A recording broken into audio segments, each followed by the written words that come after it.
지금은 시장에 맡기자도 아니고 거꾸로 시장을 조절하자도 아니에요. 자유민주주의 체제 굉장히 좋은 것 같았는데 안전을 보장하지 못한다면 이 체제가 과연 이렇게 나오는 거거든요. 그러니까 국가가 나한테 뭘 해줘야 된다라고 생각을 하는 거예요.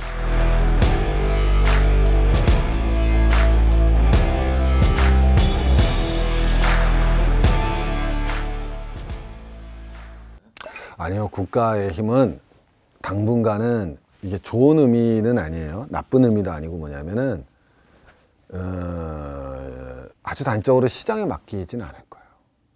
어떤 흐름이든 간에 흐름이라는 게 있는 건데 그 얘기는 거꾸로 80년대 이후에 신자유주의가 들어서면서 90년대 2000대까지는 국가 힘이 빠지는 기간이었거든요. 어떤 의미에서든 그건 전쟁을 하든 뭐 그런 의미가 아니라 시장과 바라보는 게 큰 거예요. 그때는 시장에 맡기자라는 얘기들이 굉장히 강한 힘들이었죠. 근데 지금은 시장에 맡기자도 아니고 거꾸로 시장을 조절하자도 아니에요. 왜냐하면 시장을 조절하는 건 중앙은행이거든요. 그러니까 시장에 맡기자를 넘어서 시장을 조절해 보자도 아니라 이제는 정부가 하자라는 거거든요. 이거는. 그러니까 정부의 역할이라는 게 훨씬 더 커질 수밖에 없는 상황으로 갈 거예요. 굳이 말씀을 드리자면 이제 이게 코로나가 가져온 것들에 대한 질문들인 건데 정부에 있어서 사실은 체제에 대한 생각들을 많이 하게 던져준 거죠. 그러니까 우리가 나오는 거는 자유시장 체제라는 것이 이게 과연 아까 우리 강의에서 홉스 얘기했잖아요. 근데 홉스는 원래 굉장히 보수적인 거예요. 그래서 호비즘이라고 그래요. 호비즘 그러면 홉스처럼 보수적인 이런 뜻인 건데 대신 호비즘의 장점이 있죠. 안전보장이거든요, 그게. 그러니까 그런 생각들을 해볼 수 있는 거죠. 자유민주주의 체제, 굉장히 좋은 것 같았는데 안전을 보장하지 못한다면 이 체제가 과연 이렇게 나오는 거거든요. 그러니까 판단 기준 자체가 굉장히 문제제기를 도발적으로 하는 거죠, 이 체제가. 그리고 중국을 우리가 비판할 때도 뭐라 그러냐면은 거꾸로 이렇게 되는 거. 야, 이게 사회주의라는 뭐 어떻게 보면 잘못됐다고 얘기하는 것도 뭐 이런 체제인데 시진핑이 강력해서 어쨌든 통제를 해서 잡았잖아요. 근데 그럼 또 사회주의가 또 갑자기 좋아지는 거예요.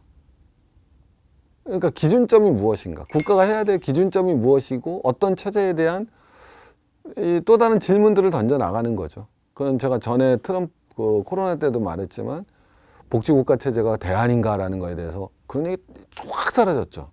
예. 그러니까 거꾸로 새로운 거를 모색해 나가는 출발이 다시 시작됐다고 봅니다. 예.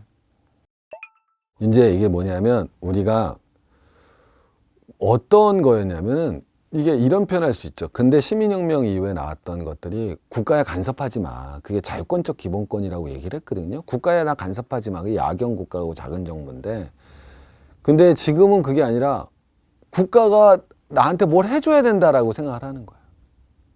국가가 나한테 근데 그 해주는 게 뭐라고 그러냐면은 옛날하고 다르게 사적 이익만이 아니라 이게 뭐가 되냐면, 야, 옛날에 우리가 뭘 해달라고 그러는 게 코로나의 성격이 어떤 거냐면은 나의 안전이 공동체의 안전과 바로 연계가 되죠.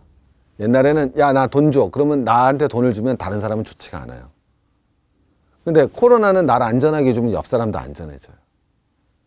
어떻게 보면 굉장히 재밌는 일이 벌어지는 거죠. 내 사익 추구가 공동체 이익에 굉장히 부합하는 일이 될 수 있는 거.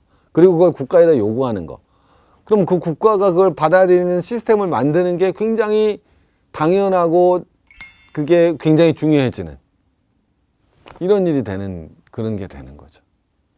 보세요. 옛날에 개인이 내가 요구하던 걸 들어주면 다른 사람에게 피해가 될 수 있어요, 국가가. 근데 이 요구는 다른 요구예요. 굉장히. 그런 성격이 있죠.